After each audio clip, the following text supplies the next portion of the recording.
Well, hello. Welcome once again to another edition of Pray on This. I'm your host, John Pray.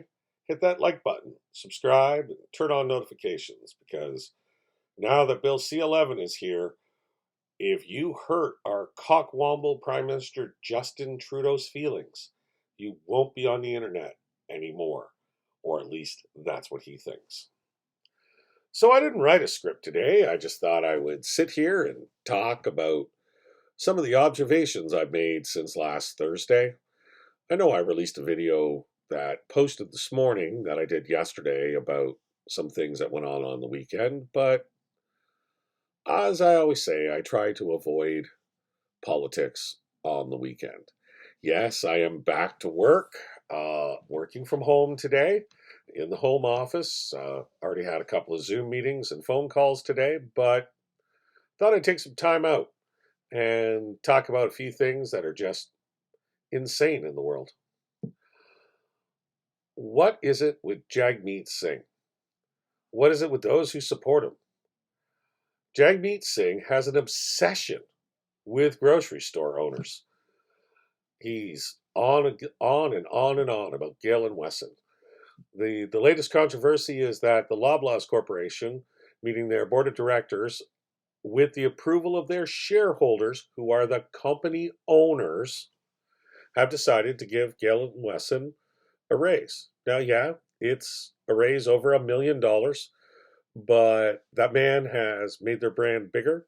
He has increased their profits, and he's done so with not increasing their market share. He's still only making between 3 and 4%. To put that in perspective, on a $200 grocery bill at 4%, Loblaws makes $8. But Jag is just all over him. Like, recent tweets was, Galen Wesson's raise is 450% more than, or 450% times greater than any raise that any employee is getting. Well, Galen's an employee of the company too, and he's got a hell of a lot more responsibility than the person stocking shelves or checking you out with your purchases. And honestly, Jagmeet, it's not up to you to decide what a private corporation that's publicly owned gives its CEO. Jagmeet went so far as to say that raise should be taxed back 100% and then given to the people of Canada in food banks. Well, I know $1 million sounds like a lot of money, but when you divide that by 40 million people, it's not a lot.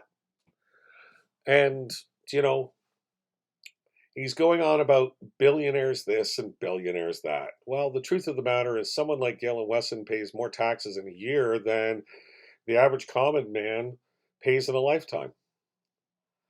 I know that people don't want to hear that, but that's the truth. And what this really is distraction.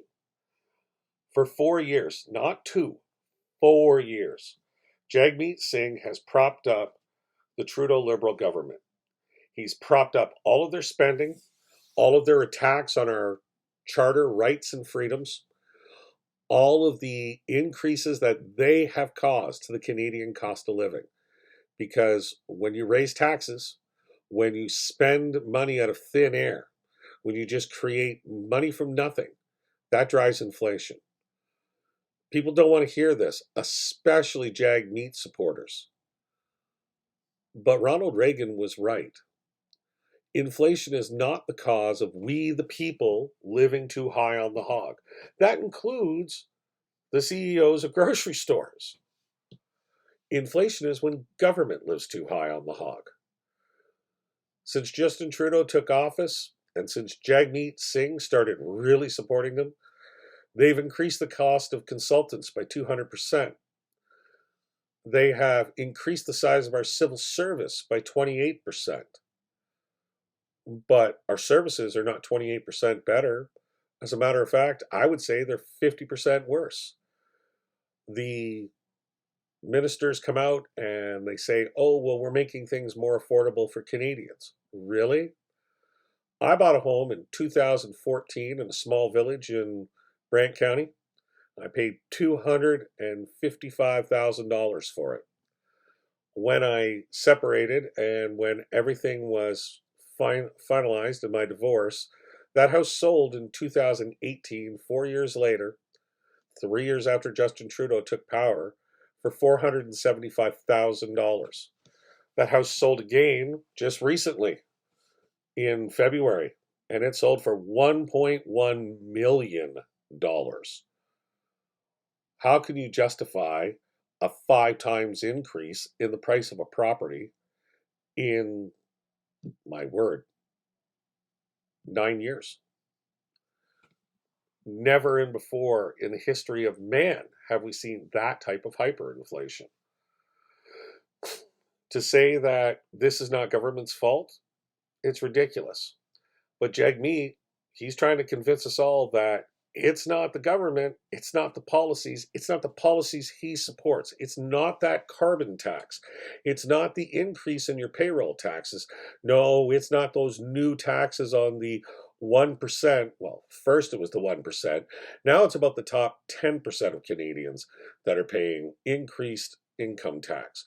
The progressive tax rate in this country is punishing, extremely punishing, even to the point where if you make the Canadian average of $50,000 a year and you work an extra 8 hours of overtime, if you do out the mathematics on that extra 8 hours you worked, you actually worked for about $5 an hour, which is, oh geez, 4 times less than what Jagmeet Singh thinks the minimum wage should be. But he's okay with that. And so are his supporters, because he doesn't understand economics, and none of his supporters understand economics. When I get asked by the common person who does have a good understanding of finance, how can Jagmeet get away with this to his supporters? I realize they're small, that's only about 2 out of every 10 of us, but how do they believe this? And I said, well, I used to have a friend. He was a very close friend for 10 years.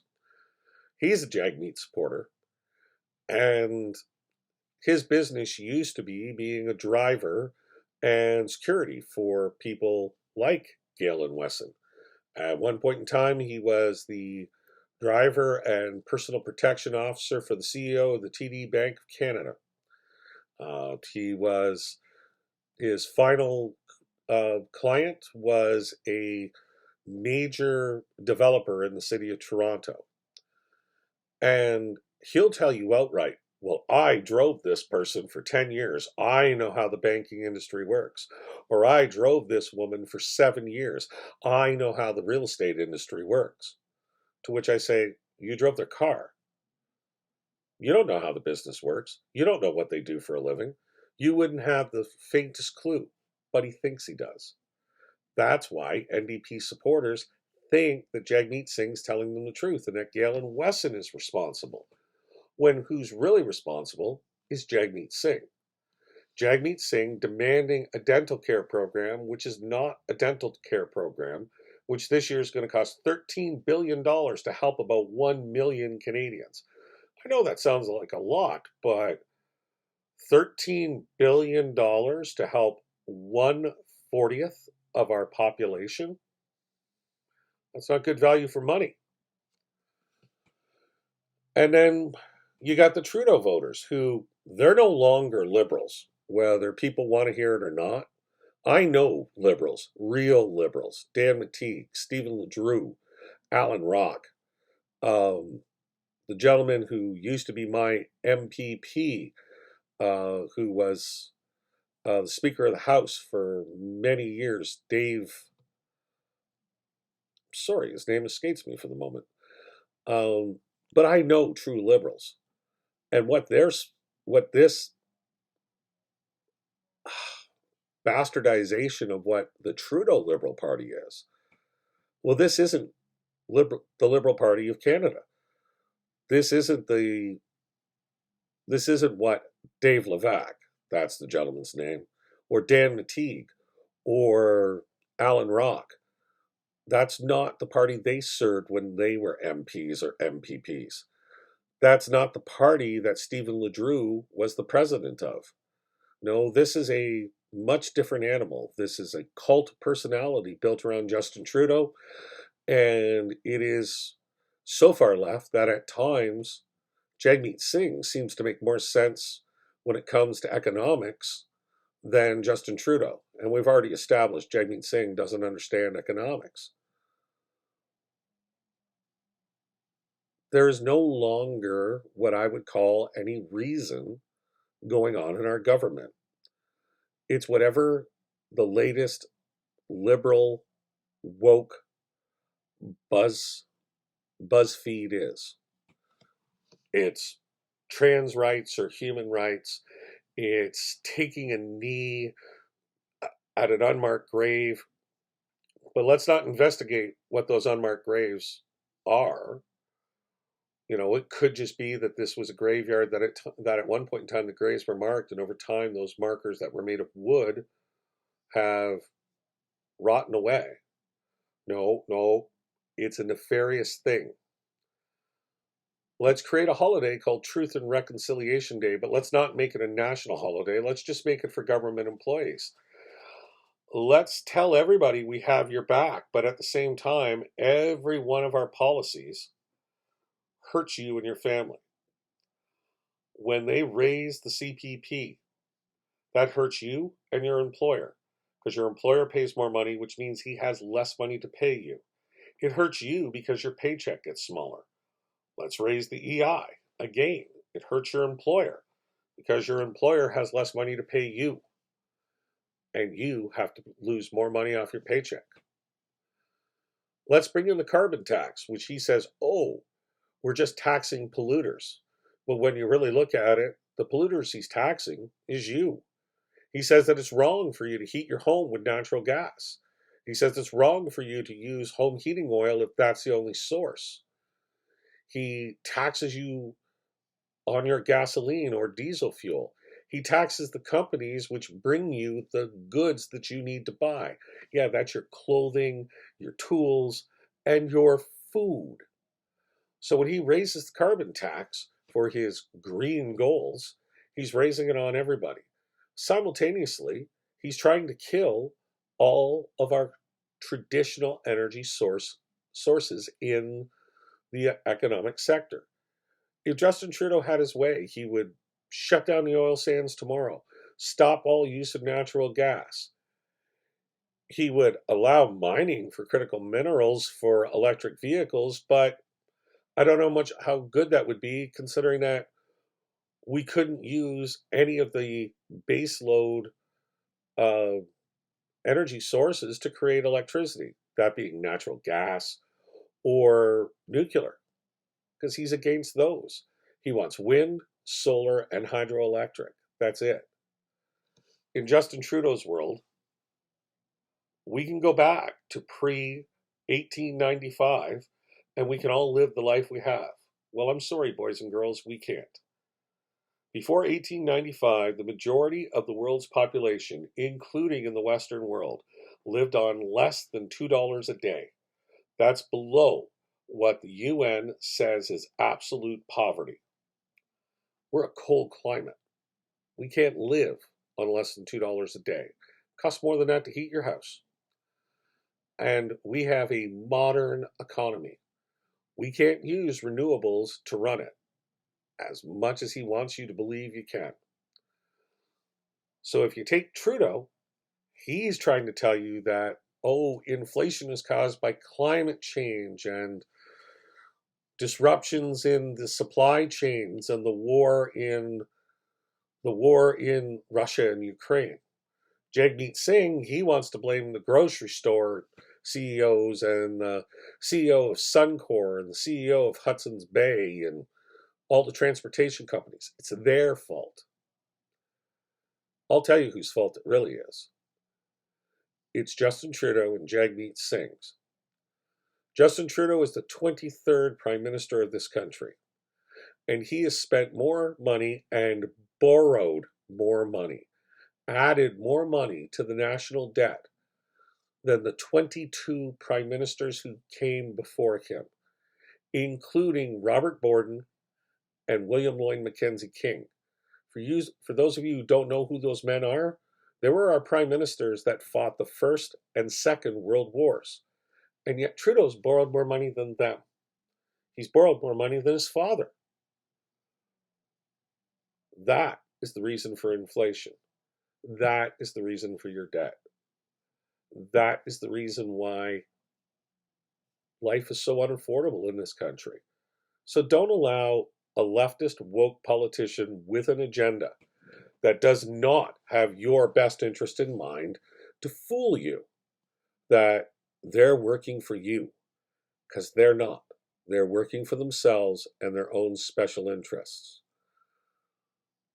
The latest one came out of Jagmeet's mouth this morning. You can't trust Justin Trudeau or Pierre Poilievre when it comes to grocery store CEOs because they've had their campaign funded by them. Well, you know what, Jagmeet? I can't trust you because your campaigns have been funded by public sector unions. So who do you work for? Don't tell me you work for all of Canadians, because you don't. The fact of the matter is, you're a champagne socialist living in $1 million home, sporting a $20,000 watch, driving a $100,000 Mercedes-Benz car. You are not the same as us. You are not a common working man. Justin Trudeau, he definitely is not. That boy has never had to work a day in his life. And yes, I called him a boy because he's not a man. He is a boy trapped in a man's body. He is not your friend, and he doesn't know what it is to be middle class because he's never been middle class.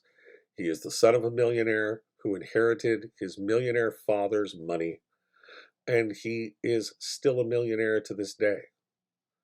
Neither one of these men care about you, and they're going to continue with their policies that benefit themselves and their friends. So if you're thinking that supporting the NDP or supporting the Liberals is helping you, it's not. It's helping them, because what they're trying to do is make you so dependent upon them that you have no choice but to vote for them. And that is prey on this. Hit that like button, subscribe, and turn on notifications. Remember, we live in the censorship era created by our butthurt feelings Prime Minister Justin Trudeau. And I do apologize for rocking his look of a loosened tie and rolled up shirt sleeves, but it has been a bit of a trying morning. I hope you all have a wonderful day. I was outside at about 10 o'clock. It's sunny. It's beautiful. Spring is here. I wish you all a wonderful day. God bless.